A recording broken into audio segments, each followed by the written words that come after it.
오늘은 마더스 데이입니다. 어머니 주일이죠. 10계명의 5번째 계명, 여러분 잘 아시죠? 내 부모를 공경하라. 또 예수님께서도 십자가에서 돌아가실 때에 어머니를 돌보셨습니다. 그래서 저는 개인적으로 미국의 마더스 데이가 주일인 것이 참 좋습니다. 왜냐하면 하나님 안에서 어머니들을 축복할 수 있기 때문입니다. 그래서 이 시간 저희 교회 모든 여성분들 자리에서 일어나라 그러면 불편하실까요? 한번 일어나 주십시오. 그래도 한 번만 일어나시고 우리 모두 감사의 마음으로 박수를 치면서 주님의 이름으로 축복합니다. 축복합니다. 여러분 손에 빨대가 있다고 생각을 한번 해보십시오. 빨대가 있는데 상상을 해보시고 이 빨대의 구멍이 몇 개가 있을까요? 2개죠. 2개가 딱 보면 2개가 있는데 이 빨대를 반으로 잘랐어요. 그러면 몇 개가 있죠? 여전히 2개죠. 근데 그걸 반으로 잘랐어요. 여전히 2개입니다. 근데 계속해서 잘라서 아주 얇은 그래서 반지 모양이 되지 않습니까? 자, 그러면 제가 다시 질문하겠습니다. 이 빨대에 구멍이 몇 개가 있을까요? 왠지 1개인 것 같지 않으세요? 네. 그러니까 수학적으로 보면 1개가 맞죠. 튜브니까. 근데 저희가 일반적으로는 이게 긴 빨대 튜브의 모양을 보면은 2개라고 생각을 합니다. 왜냐하면 당장 눈에 보이는 것이 그거기 때문에 그래요. 간단한 예를 들었지만 우리가 항상 눈에 보이는 것 우리가 의심 없이 받아들입니다. 하지만 조금만 관찰하고 깊이 생각해 보면 다른 진리가 있습니다. 그러니까 저희가 생각을 좀 사고를 깊이만 해보면 분명히 눈에 보이지 않는 영역에서의 진리가 나타나게 됩니다. 우리 인생을 살펴보시면 우리는 늘 눈에 보이는 것을 쫓아갑니다. 어린아이였을 때는 눈에 보이는 장난감 이런 것들이 참 좋죠. 또 나이가 들면서 친구들이 있고 뭐 예쁜 옷이 있고 그런 것들 다 좋아하고 우리가 살면서 내 육체를 만족시키는 것들에 우리의 눈이 갑니다. 그리고 인생을 돌아보면 세상의 성공과 부귀영화를 누리는 것이 인생의 목적으로 살아왔습니다. 그리고 살아가고 있고요. 근데 우리 인생의 마지막을 보시면요. 우리 인생의 마지막, 아무도 가보지 않았고 그렇지만 언젠가는 가게 될 인생의 마지막을 보면 내 육체와 관련된 모든 것들은 별 의미가 없습니다. 사실은. 제가 염세적이 되자라고 드리는 말씀이 아니에요. 이거는 죽음과 함께 사라질 것들이 대다수라는 거죠. 우리가 노력하고 우리가 힘을 쏟고 막 여러 가지 많은 일들을 해나가지만 결국은 육체와 함께 사라질 것들이 훨씬 많다라는 겁니다. 그래서 육체에 필요한 것들을 위해서 살아가는 것이 의미가 없다라는 것이 아니고요. 저는 막 그렇게 염세적이 되자라는 그런 건 아닙니다. 그렇지만 적어도 진리가 무엇이고 그러니까 진리가 뭘까에 대한 고민을 해야 하고 탐구를 하면서 정말 진리되는 것에 대해서 우리가 진지하게 고민해보고 투자를 하는 시간이 있어야 된다는 겁니다. 그렇다면 진리는 무엇일까요? 여러 가지 정의가 있겠지만 저는 이 진리를 영원에 대한 것을 가지고 한번 생각해 보시면 어떨까 생각을 합니다. 성경에서 보시면 제가 3가지로 가지고 왔는데 영원한 것이 진리이라는 것을 성경이 말씀하고 있는데 먼저 하나님의 존재가 영원하십니다. 자, 몇 가지 말씀을 가지고 왔습니다. 시편 90편 2절입니다. 산이 생기기 전 땅과 세계도 주께서 조성하시기 전 곧 영원부터 영원까지 주는 하나님이시니이다. 영원에서부터 영원까지 다 하나님이세요. 그리고 하나님의 이름 자체가 영원하신데 신명기 33장 27절입니다. 영원하신 하나님이 내 처소가 되시니 그의 영원하신 팔이 내 아래에 있도다. 그가 내 앞에서 대적을 쫓으시며 멸하라 하시도다. 하나님이 그분의 이름 앞에 영원하다라는 성품을 기록을 하고 계세요. 그래서 영원하신 하나님 그분 자체가 영원하세요. 또 여러분이 잘 아시는 요한계시록 1장 8절을 보시면 주 하나님이 이르시되 나는 알파와 오메가라. 이제도 있고 전에도 있었고 장차 올 자요 전능한 자라 하시더라. 우리 주 하나님께서 그가 알파와 오메가, 처음과 마지막, 그 모든 영혼을 가지고 계신 분이 바로 하나님이시라는 겁니다. 이렇게 하나님의 존재가 영원하고요. 그 다음 또 영원한 것은 그 영원하신 하나님의 말씀이 영원합니다. 그래서 하나님이 영원하시니까 그분의 말씀도 영원합니다. 사라지지 않습니다. 시편 119편 89절인데 여호와여 주의 말씀은 영원히 하늘에 굳게 섰사오며. 하나님이 영원하신데 하나님의 말씀도 영원히 굳게 섰습니다. 이사야서 40장 8절, 여러분 잘 아시는 말씀이죠. 풀은 마르고 꽃은 시드나 우리 하나님의 말씀은 영원히 서리라. 또 시편 119편 160절의 말씀입니다. 주의 말씀의 강령은 진리이오니 주의 의로운 모든 규례들은 영원하리이다. 이렇게 하나님이 영원하신 분이시고요. 하나님의 말씀이 영원합니다. 그리고 하나님의 마음, 하나님의 성품, 하나님이 가지고 계시는 그 마음에 나타나시는 사랑과 은혜, 인자하심과 신실하심이 영원합니다. 예레미야 31장 3절입니다. 옛적에 여호와께서 나에게 나타나사 내가 영원한 사랑으로 너를 사랑하기에 인자함으로 너를 이끌었다 하였노라. 하나님의 사랑이 영원하시대요. 영원한 사랑이래요. 하나님이 영원하시고 하나님의 말씀이 영원하고 하나님의 사랑이 영원합니다. 또 역대상 16장 34절입니다. 여호와께 감사하라. 그는 선하시며 그의 인자하심이 영원함이로다. 엄청 많아요. 이런 구절들이. 또 시편 100편 5절에 같은 구절이죠. 여호와는 선하시니 그의 인자하심이 영원하고 그의 성실하심이 대대에 이르리로다. 그래서 하나님은 그분의 마음과 그분의 사랑과 그분의 신실하심이 영원하다라고 말씀해주고 계십니다. 이렇게 진리는요, 영원합니다. 그래서 하나님은 진리세요. 반면에 진리가 아닌 거짓은요, 굴뚝에서 나는 연기. 여러분, 굴뚝에서 올라가는 연기가 보기에는 이뻐 보이지만 어느 정도 올라가면 사라지지 않습니까? 또 아침에 우리가 보게 되는 이슬. 그렇지만 그 이슬은 곧 사라지게 되죠. 그래서 굴뚝에서 나는 연기나 사라지는 이슬과 같은 이런 것들은 당장 눈에 보기에는 화려하지만 영원하지 않습니다. 오늘 본문 말씀에는 두 지명이 등장합니다. 우리가 읽었던 본문 말씀 다시 한번 보시면 한 곳은 마라라고 불리는 곳이었고요. 또 다른 한 곳은 엘림이라고 불리는 곳이었습니다. 먼저 마라를 보시면 이 마라의 뜻은 쓴 것입니다. 쓰다. 쓴 것인데 이 홍해의 기적 이후에 이스라엘 자손이 광야로 들어와서 사흘 길을 걷는 동안에 물을 얻지 못했습니다. 근데 마라에 도착했더니 물이 있어요. 그래서 너무 기뻐서 가서 이 물을 마셨는데 물이 씁니다. 써서 마실 수가 없어요. 그래서 그곳 이름이 마라가 된 것입니다. 그런데 하나님께서는 그곳에 나무를 하나 던져서 그 물에 그 나무가 들어가자 물이 달아져서 마실 수 있게 되었습니다. 그래서 마라는 당장에 보기에는 쓴 물이 있는 곳이지만 이후로 하나님께서 쓴 물을 단물로 바꾸시는 기적이 일어난 곳입니다. 그리고 이스라엘 자손은 광야길을 더 행해서 드디어 엘림에 이르게 됩니다. 엘림의 뜻은 강한 나무라는 뜻입니다.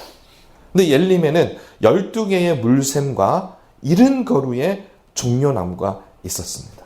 광야 여정에서 풍성한 하나님의 은혜를 경험한 곳이 엘림입니다. 이 마라와 엘림의 차이는 우리 인생에서 고통의 순간과 그리고 우리에게 찾아온 쉼, 휴식의 순간이 아닐까 생각을 해보았습니다. 우리 인생길이 광야 길과 같다면 우리 인생에는 마라와 같은 곳도 있고 엘림과 같은 곳도 있습니다. 그리고 우리는 사실 마라를 좋아하지 않아요. 우리 모두는 엘림에 있었으면 좋겠어요. 12개의 물샘이 있고 이른 거루에 종려나무가 높이 솟아있는 정말 살기 좋은 엘림에서 우리는 행복하게 있고 싶은 것이 우리의 바람입니다. 실제로 이스라엘 백성은 엘림에서 불평했다는 말이 없어요. 마라에서는 막 원망했는데 엘림에서는 기뻤던 것이죠. 하지만 이 마라는 비록 그 물이 쓴 물이었지만 하나님께 부르짖었다라는 것이 굉장히 중요합니다. 정말 이 아이러니한 것은 이스라엘 자손이 하나님을 깊이 체험했던 것, 하나님의 역사하심과 하나님의 기적을 체험했던 곳은 엘림이라기보다는 마라였습니다. 고통의 순간을 지나면서 하나님을 경험하게 된 것입니다. 그러면 저희가 이런 질문이 생겨요. 우리는 엘림과 같은 곳에 살고 싶은데 하나님을 만나려면 끊임없이 고통을 받는 마라 같은 곳에 있어야 되나? 여러분 그런 생각 표현은 안 하셨지만 가끔 하실 때 있죠. 네.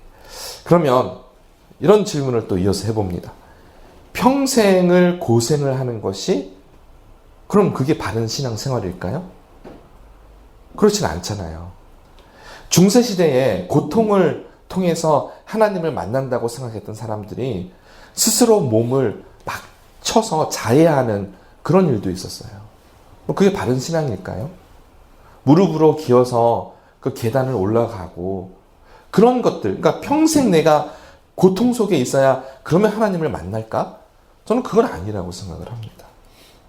저는 오늘 본문에서 뭔가 비밀이 있지 않을까? 이 본문 속에서 마라와 엘림 사이를 우리가 왔다 갔다 하는 우리 인생 여정 속에서 정말 하나님을 경험하는 비밀이 있지 않을까? 그런 생각이 들어서 오늘 말씀을 다시 한번 깊이 관찰하면서 묵상을 해보았습니다. 이 마라와 엘림 사이에 영적인 비밀이 있어요. 그게 뭐냐면 25절과 26절을 우리가 함께 보겠습니다. 함께 읽겠습니다. 시작. 모세가 여호와께 부르짖었더니 여호와께서 그에게 한 나무를 가리키시니 그가 물에 던지니 물이 달게 되었더라.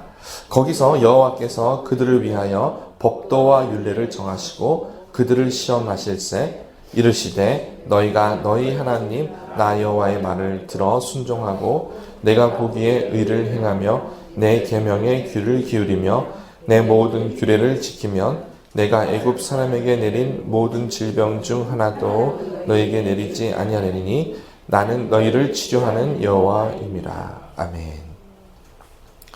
모세의 간구로 하나님께서 쓴 물을 단물로 바꾸신 후에 그 다음 이스라엘이 하나님을 경험하게 됩니다. 그러니까 단순히 기적이 아니라 그 기적 이후에 뭔가가 있어요. 그래서 25절 후반부를 보시면 여호와께서 그들을 위하여, 그죠? 그들을 위하여, 이스라엘 백성을 위하여 법도와 율례를 정했다라고 되어 있어요. 그러니까 정확히 이 법도와 율례가 뭔지는 잘 모르겠어요. 하지만 이것으로 그들을 테스트했다, 그죠? 시험을 했다라고 되어 있습니다. 그러니까 마라에서 쓴물이 단물로 변해서 물을 마실 수 있는 것으로 하나님을 극적으로 체험을 했지만 그것이 끝이 아니었다라는 거예요. 그 이후에 하나님께서 그들에게 법도와 율례를 정해주셨어요. 그리고 26절을 보시면은 더 부연 설명이 있는데 여기에서 중요한 것은 그 법도가 뭐였을까? 율례가 뭐였을까? 이것보다 여기 보시면 여호와의 말을 들어 순종하고 내가 보기에 의를 행하고 하나님이 주신 그 계명을 귀를 기울여 규례를 지키면 이라고 되어 있습니다. 그러니까 하나님이 그들에게 주시는 계명을 지키는지 지키지 않는지를 시험하셨다라는 겁니다. 다시 말씀을 드리면 하나님께서 보시기를 원하는 것은 하나님의 말씀에 순종하느냐라는 것이죠. 하나님이 시험하셨던 것은 우리의 마음이에요. 마음. 우리가 정말 하나님을 사랑하고 하나님의 말씀에 순종하느냐. 그것을 하나님이 시험하셨다라는 겁니다. 그리고 이에 대한 상급은 하나님의 치유였습니다. 치료하는 여호와 하나님께서 약속을 해주셨죠. 내가 너희들의 모든 이 땅에서의 생명을 지켜주겠다. 약속을 하셨습니다. 마라와 엘림 사이에 있었던 일은 하나님의 말씀이 선포되고 하나님의 말씀에 순종하는 겁니다. 어떻게 보면 이게 뭐 그렇게 대단한 일이냐 라고 생각하실 수도 있어요. 왜냐하면 교회에 우리가 늘 나오시고 또 예배 드리시고 성경 공부하시면서 나 말씀 많이 듣고 또 거기에 대해서 순종하고 살아가는 것 너무나 단순하다고 생각하지만 이것이 영원한 진리입니다. 영원한 존재가 되시는 하나님께서 그분의 영원한 말씀을 유한한 육체를 가진 우리들에게 전해주시는 겁니다. 그렇게 생각을 해보시면 하나님의 말씀이 얼마나 귀한가, 얼마나 가치가 있는가. 이 땅에서 우리가 추구하는 모든 것들은 그 끝이 있지만 유한해요. 하지만 하나님의 말씀은 영원합니다. 그래서 그 말씀을 내가 받았다? 이건 정말 소중한 거예요. 하나님의 말씀을 받는다라고 하는 것은 영원하신, 영원한 존재가 되시는 하나님과 나와의 만남입니다. 그러니까 저희가 단순히 귀에 들려오는 말을 듣는다거나 흰 종이 위에 쓰여진 글자를 읽는 게 아니라는 거예요. 우리가 말씀을 대할 때 생각해 봐야 되는 것은 하나님의 그 영원한 말씀 뒤편에 계시는 살아계신 영원한 하나님을 봐야 된다는 겁니다. 우리가 전화를 하면 그 사람의 목소리를 듣고 그 사람을 떠올리면서 이 사람이 이런 말을 나한테 하는구나 라고 우리가 귀 기울이게 되지 않습니까? 또 요즘에 우리 문자를 많이 하는데 문자 너머에 그 문자를 적은 그 글을 보낸 사람이 있다라는 것이죠.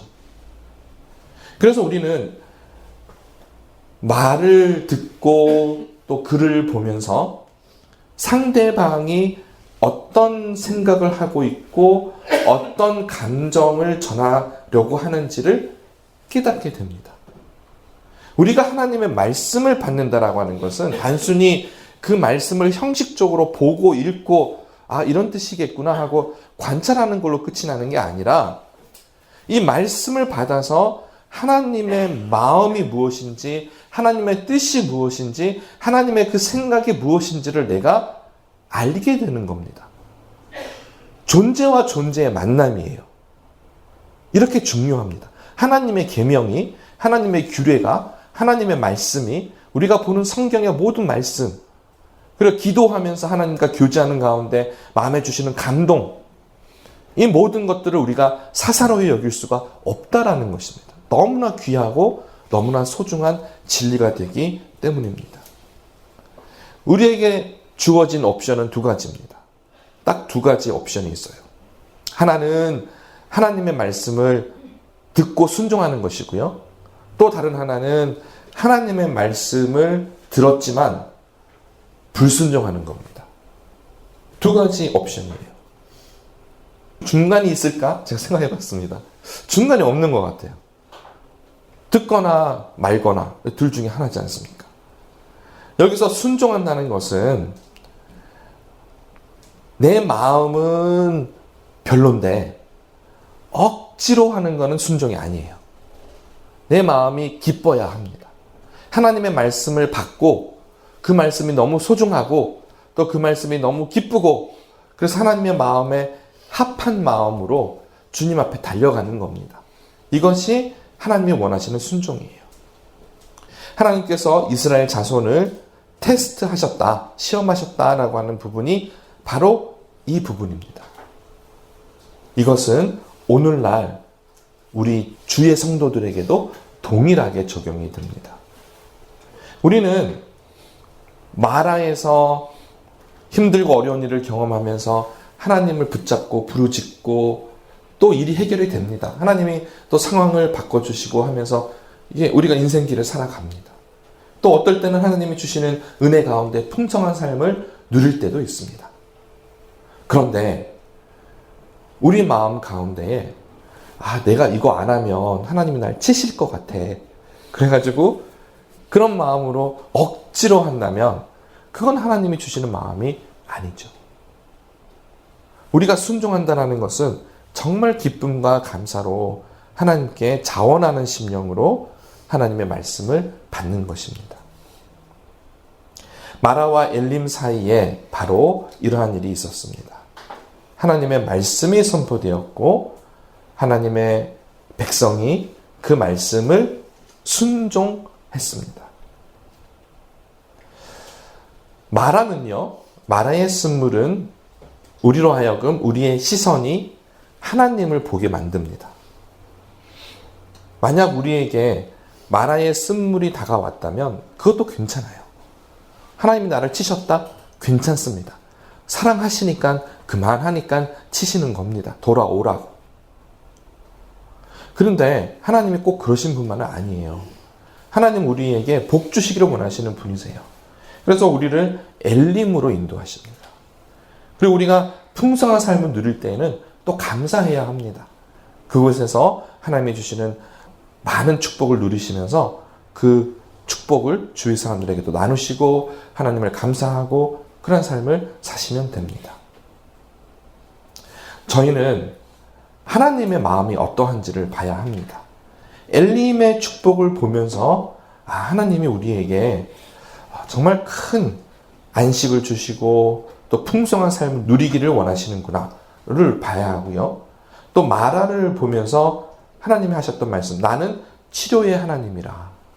하나님의 이름이 치료하시는 여호와가 되세요. 라파 아도나이. 하나님은 치료하시는 분이세요. 그래서 우리는 힘들고 어려운 정말 저주와 같은 상황에 있을 때 하나님을 붙잡고 그분의 기적을 경험하기 때문에 이것은 저주가 아니라 축복이 되는 것이고요. 또 엘림은 우리에게 풍성한 삶을 통해서 하나님에게 감사할 수 있기 때문에 좋은 그런 하나님의 기적이 되는 겁니다. 우리가 마라에 있다고 비관해서도 안 되고요. 엘림에 있다고 해서 교만하셔도 안 됩니다. 저희가 이제는 마라와 엘림이라는 상황을 보지 마시고 마라와 엘림 사이에서 나타난 영원하신 하나님의 말씀에 우리가 집중을 해야 합니다. 내 삶이 어렵다고 해서 혹은 반대로 내 삶이 풍요하다고 해서 내 존재가 바뀌는 것이 아닙니다. 이건 영원하지 않은 것들이에요. 내가 이 변화되는 유일한 방법은 영혼을 붙잡아야 됩니다. 진리 대신 하나님의 말씀, 그 말씀 뒤편에 서 계시는 하나님, 영원하신 그 존재, 그분을 내가 부여잡을 때 그때에서야 비로소 나도 영원한 존재에 참여를 하게 되는 것이죠. 정말 광야와 같은 인생길에서 마라와 같은 어려움도 엘림과 같은 풍요함도 있지만 너무 거기에 우리의 시선을 뺏기지 마시고 이제는 하나님의 말씀 그것을 꼭 부여잡으시고 진리 가운데 살아가시는 여러분이 되시기를 주님의 이름으로 축원드립니다. 이 시간에 우리 함께 찬양을 드리고 정말 하나님께 간절히 또 기도하는 시간 가지도록 하겠습니다.